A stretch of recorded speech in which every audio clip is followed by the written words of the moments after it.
Welcome back to Hopetales. This flight was supposed to be routine, until one passenger sensed something wrong. The flight had begun like thousands before. Routine, predictable, safe. Enough that no one questioned it. Passengers boarded with tired eyes and distracted minds, carrying nothing heavier than their own private worries. Overhead bins closed, seatbelts clicked, and the aircraft pushed back from the gate as if it were just another day doing what it was built to do. No one noticed the young man settling into his seat near the middle of the cabin. He did not look important. He carried no uniform, no badge, no authority that demanded attention. His movements were calm, almost careful, as if he was used to observing rather than being observed. While others rushed to store bags or adjust headrests, he sat still for a moment, letting the cabin noise wash over him. The low hum of systems, the shuffled steps of late passengers, the faint vibration through the floor that most people never consciously felt. Outside, the sky was clear, the kind of sky pilots appreciated. Inside, the cabin lights softened, signaling the transition from ground to air. The safety demonstration played, ignored by most. Phones were silenced. Eyes drifted toward windows or screens. The plane began to taxi. Everything was normal. And that was what made what came next so dangerous. As the aircraft lined up on the runway, the engines spooled with controlled force. The acceleration pressed bodies gently into seats. The ground fell away. The city shrank. Gravity loosened its grip, and with it, the tension most passengers carried without realizing it. A collective assumption took over. From here on, nothing needed their attention. The young man did not share that assumption. As the climb continued, his awareness sharpened. Not out of fear, but habit. He noticed the rhythm of the aircraft, the way the vibration settled into a pattern. He noticed the sound of airflow against the fuselage, the subtle change as the plane adjusted pitch. These were not things passengers were trained to notice. They were things learned over time, through exposure, repetition, and a quiet respect for systems that could not afford mistakes. The seatbelt sign switched off. Passengers relaxed further. Some leaned back, closing their eyes. Others smiled, already imagining their destination. The cabin crew moved down the aisle, checking rows, offering the comfort of routine. Minutes passed. Then something shifted. It was not dramatic. No alarms, no sudden drop. Just a change that was easy to miss if you were not paying attention. The engine sounded the same, but the vibration beneath the floor altered slightly, as if the aircraft was correcting for something that should not have been there. The climb rate softened, barely noticeable, yet inconsistent with what should have been happening at that point in the flight. Most people felt nothing. The young man felt everything. He adjusted his posture, placing his feet flat against the floor, sensing through the structure of the plane.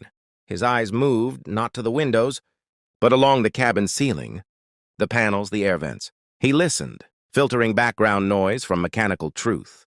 Something was off. Not wrong enough to panic, not obvious enough to alert anyone yet, but enough to unsettle a mind that understood margins and limits. The aircraft leveled earlier than expected. To the average passenger, this meant comfort. Less pressure in the ears, a smoother ride. To someone who understood climb profiles, it raised questions that did not have immediate answers. Questions that most people were never supposed to ask. The cabin remained calm. Drinks carts rolled. Screens lit up. Laughter drifted between rows. The sense of safety deepened, making the unseen risk even more dangerous. The young man remained quiet. He knew better than to react without certainty. Planes corrected themselves all the time. Pilots managed variables passengers never saw. But what unsettled him was not just the leveling. It was the absence of correction afterward. The plane did not resume its expected pattern. It held steady as if waiting. Outside, the sky remained deceptively peaceful. Inside the cockpit, processes were unfolding that the cabin could not hear. Data flowed. Numbers updated. Systems cross-checked. Nothing screamed emergency. Nothing demanded immediate action. And that was precisely the problem. In the cabin, the young man glanced around, studying faces, families, business travelers, students. None of them knew that the aircraft was now operating closer to a boundary than it should have been. None of them realized that a small deviation, left unaddressed, could grow quietly until it was no longer manageable. He placed a hand on the armrest, grounding himself. His breathing stayed slow, Panic solved nothing. Observation did. The plane encountered light turbulence. Seatbelt signs flickered back on. A few passengers shifted uncomfortably, but no fear spread. Turbulence was expected. Normalized. Another layer of noise masking a deeper issue. The young man felt the correction lag. It was subtle, almost academic, but he knew enough to understand that systems rarely failed loudly at first. They failed by whispering, by hesitating, by responding a fraction of a second too late. Minutes stretched. The aircraft adjusted again, this time more noticeably. A gentle but persistent downward pressure followed. Not enough to alarm, but enough to register. The cabin crew paused, steadying themselves. Passengers glanced up, then returned to their distractions. The young man did not. He replayed possibilities in his mind. Weight distribution, automation behavior, environmental factors. None of them fully explained what he was sensing. And yet every instinct, he had warned him that the situation was drifting toward a point where correction would no longer be optional. Still, he remained seated. He understood the gravity of acting without authority. He understood how easily concern could be dismissed when it came from the wrong person in the wrong place. He also understood time and how little of it planes sometimes had. The aircraft descended another fraction, smooth but undeniable. This time, a few passengers noticed. Conversations quieted. A ripple of uncertainty passed through the cabin, faint but real. The assumption of safety wavered, just slightly. The young man straightened. He was not supposed to be the one to notice this. He was not supposed to calculate risk at 30,000 feet from a passenger seat. He was not supposed to be the one, feeling the edge of something going wrong, before anyone else did. But he did. And as the plane continued on its quiet, controlled path toward a future no one else could yet see, one truth became unavoidable. If the pattern continued, someone would need to act, and soon. The aircraft continued forward, steady on the surface, uneasy beneath it. Nothing about the cabin suggested danger, yet the feeling refused to fade. The young man remained upright now, his body no longer relaxed against the seat back. His awareness narrowed, filtering out conversations, screens and movement, leaving only the aircraft itself. The pressure changes, the timing, the way each adjustment came a moment later than it should have. Time behaved differently in the air. Seconds stretched, minutes compressed, and small delays mattered more than people realized. The plane's descent was still gentle, still controlled, but it no longer felt intentional. It felt reactive, as if something was compensating instead of commanding. The young man watched the overhead panels, the subtle vibrations traveling through them, reading patterns invisible to anyone without experience. The aircraft was not in immediate danger, but it was drifting closer to a threshold that could not be crossed casually. Passengers sensed something now. Not fear, but awareness. A quiet alertness replaced comfort. The cabin grew subdued. Movement slowed. The laughter from earlier faded, replaced by glances toward windows and ceiling lights. People searched for cues from the crew, signs that everything was fine. The crew moved calmly because calm was part of their training. Procedures guided them, checklists shaped their actions, and nothing yet demanded escalation. The instruments had not declared an emergency. Systems still spoke in acceptable ranges. On paper, the flight was stable, but the paper did not feel what the aircraft felt. Another adjustment came, slightly firmer this time. A few heads lifted. A child gripped an armrest. Somewhere, a phone slipped from a tray table and was caught just in time. The cabin crew paused again, sharing a brief glance before continuing forward. Their professionalism held the atmosphere together, but tension threaded through it now. The young man's thoughts sharpened. He ran through scenarios, not catastrophes, but progressions. How a small anomaly could grow. How automation, when uncertain, could oscillate. How pilots, managing multiple streams of information, might miss the early whispers while watching for louder warnings. He knew this was the most dangerous phase, the moment before recognition. Acting too early meant being ignored. Acting too late meant there would be no time left. The balance was cruel, and it placed responsibility on someone who did not officially have any. The plane leveled again, lower than before. This time, the change was undeniable. A murmur passed through the cabin. Conversation stopped completely. Eyes moved toward the aisle, toward the front, toward anything that might explain what was happening. The seatbelt sign remained on. The aircraft did not shake, did not plunge, but it did not climb either. It hovered between intentions. The young man exhaled slowly. The pattern had confirmed itself. This was no longer a single irregularity. It was a sequence, a chain forming link by link, each one still manageable, but only if acknowledged. He stood. The movement drew attention immediately. In a confined space, any unexpected action did. A few passengers watched him with curiosity, others with irritation. He did not rush. He did not display urgency. He stepped into the aisle with the same controlled calm he had maintained since boarding. The cabin crew noticed him instantly. Their expressions did not change, but their focus sharpened. A passenger standing during turbulence invited intervention. Safety demanded it. One of them approached, posture composed, voice ready to enforce procedure. Before they could speak, another adjustment rippled through the aircraft. Firmer, longer, the downward pressure lasted just enough to unsettle balance. The crew member steadied herself against a seat back. The cabin reacted as one, a collective intake of breath. The young man remained standing. He met the crew member's eyes. Not with fear, not with defiance, but with certainty. The kind that did not ask permission, yet did not challenge authority either. He spoke quietly, low enough that only she could hear. His words measured and deliberate. She listened. Training urged caution. Protocol urged control. But experience had taught her that not all warnings came from instruments. Some came from people who noticed what others could not. She studied his expression, searching for panic. Exaggeration, attention-seeking. She found none. Another crew member approached. A brief exchange followed, silent to the passengers but heavy with implication. The aisle became still. The plane continued its subtle, persistent deviation, pressing the moment forward. At the front of the cabin, a signal was sent. Not an alarm, not a declaration. Just information, relayed upward. A quiet request to verify, to reassess, to look again. In the cockpit, the message arrived without drama. Pilots absorbed information constantly. Most of it routine, some of it redundant.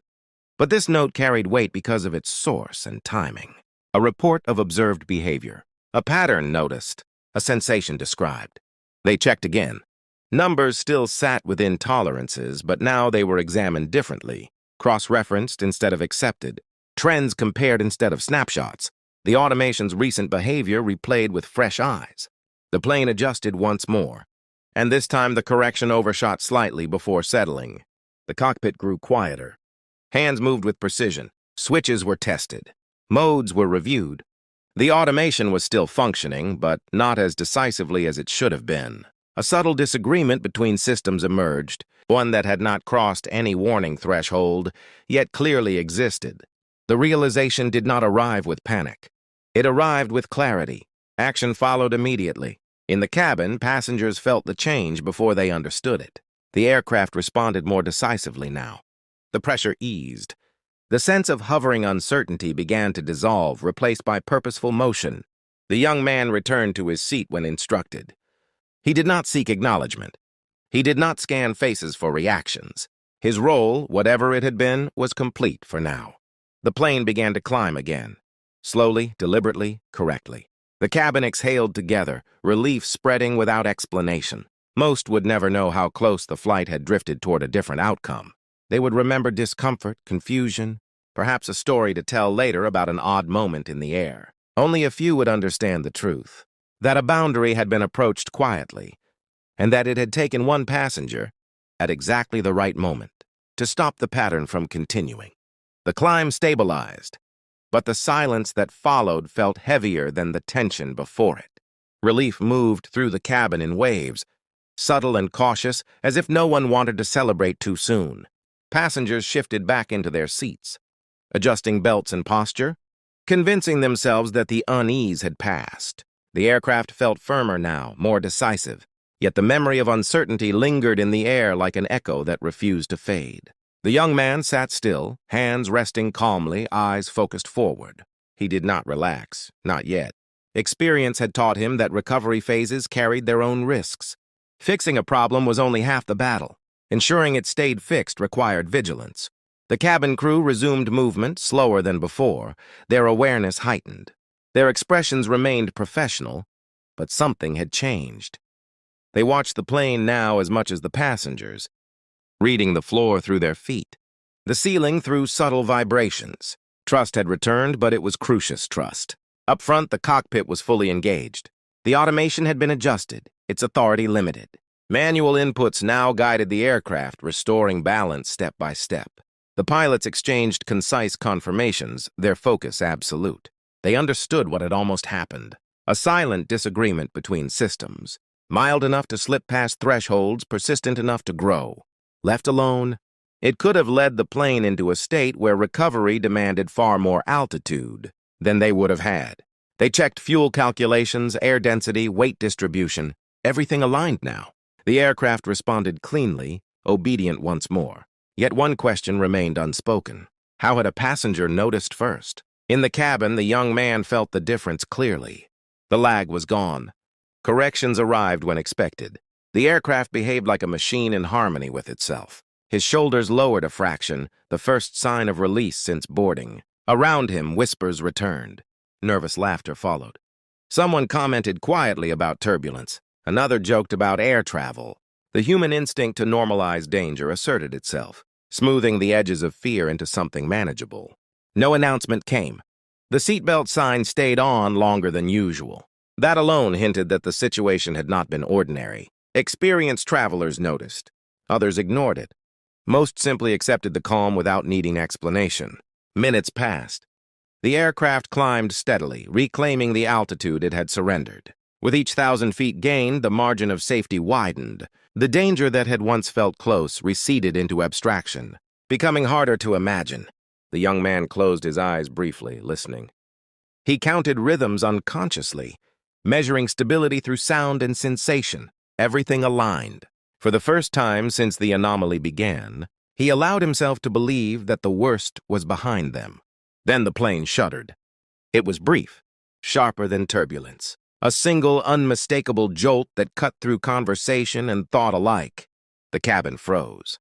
The correction that followed was immediate, strong, controlled. The aircraft held firm, but the message was clear. Whatever had been corrected earlier had not vanished completely. It had merely been restrained. Eyes widened. A child whimpered. Hands tightened around armrests. The illusion of normalcy shattered again. The young man's eyes opened instantly. This was different. Not worse, but different enough to matter. The shudder carried a signature he recognized. A system reaching a limit. A response preventing escalation rather than reacting to it. Up front, the pilots saw it too. A secondary indicator flickered, then stabilized. Not an alarm, not yet, but confirmation that the earlier diagnosis had been correct. The automation, when challenged, had attempted to reassert itself momentarily before yielding to manual control. The risk was no longer theoretical. Decisions needed finality. A diversion was discussed. Altitude options evaluated. Weather checked. The destination remained reachable, but margins were thinner than acceptable. Safety demanded conservatism. Pride had no place here. In the cabin, the crew sensed the shift. Their movements became purposeful, less routine. One of them paused near the young man's row, meeting his eyes briefly. No words were exchanged. None were needed. Mutual understanding passed between them. The plane leveled once more, higher this time, but intentionally. Not hesitation, planning. An announcement followed at last. The captain's voice was calm, measured, reassuring. A minor technical issue, precautionary adjustments, a change in flight profile. Nothing to worry about. Safety remained the priority. Passengers listened, absorbing tone more than words. The steadiness helped. Fear softened into patience. Trust reassembled itself piece by piece. The young man knew the language well. He understood what was being said and what was not. The plane was safe, but it would not be allowed to test that safety again. As the aircraft turned slightly, redirecting its path, the final tension began to drain from the cabin. The worst possibilities closed one by one, replaced by controlled outcomes. Time resumed its normal flow. The sky outside remained indifferent, vast and unchanged. Inside, lives continued along trajectories they would never realize had almost bent elsewhere. The young man leaned back at last. He felt no triumph, no pride, only quiet satisfaction that attention had mattered. That noticing had made a difference. That a pattern, once seen, could be broken before it completed itself. Soon, this flight would be remembered as delayed, inconvenient, unusual. People would complain, stories would be told, details would blur, but the truth would remain. The plane had been saved long before danger announced itself, by someone who was never meant to be part of the story. A thank you to the passengers for their patience, and then briefly a pause, at mention of assistance, not by name, not with detail, just a recognition that valuable information had come from the cabin at a critical moment. That awareness and communication had made a difference. Heads turned subtly. Curious glances passed between rows. Some passengers wondered. Others dismissed it, already focused on messages to send and plans delayed. The young man remained anonymous. When the seatbelt sign finally switched off, the cabin filled with movement. Bags retrieved, phones powered on, conversations resumed, already reshaping the story into something simpler, less unsettling. A strange flight, a precautionary landing, nothing more. The young man stood last. He waited as the aisle cleared, letting others pass. When he stepped forward, one of the crew members caught his eye. She offered a small nod, nothing formal, nothing that would draw attention. Just recognition between two people who understood what had truly happened. He returned the nod and continued. In the terminal, the world felt louder, brighter, impatient. Announcements echoed. Footsteps hurried. Screens blinked with updated schedules. Life resumed at full speed, unaware of how narrowly it had brushed against a different outcome. The young man walked alone toward the exit. No one stopped him. No one asked questions. No uniform waited. No official report bore his name. And that was exactly how it was meant to be. He had never intended to be part of the story. He had only noticed something others had not, and chosen not to ignore it. Outside, the air felt solid, grounding. The sky stretched above, indifferent and vast. The plane he had arrived on sat quietly behind glass, already preparing for its next journey. Its brief moment of imbalance erased by procedure and repair. Passengers would remember inconvenience. Some would remember fear. A few would remember relief. None would remember the exact moment when the future shifted. The young man paused for a moment, then continued walking. He did not feel like a hero. Heroes sought recognition, or at least acknowledgement. He felt like someone who had listened when it mattered. Someone who had trusted experience over assumption. Someone who had spoken at the one moment silence would have been dangerous. Somewhere behind him, technicians would inspect the aircraft. Reports would be filed. Lessons would be learned. Systems would be adjusted so that next time, the whisper would be louder, easier to catch. But this time, it had taken a passenger. A person who was never supposed to save a plane, yet did. The flight number would fade into records. The date would blur into routine. The world would move on, as it always did. And that was the quiet victory. Because everyone went home. Because a pattern was broken before it completed itself. Because one unnoticed decision had kept hundreds of lives on their intended paths. The young man stepped into the crowd and disappeared, carrying nothing with him but the knowledge that paying attention still mattered. And sometimes that was enough.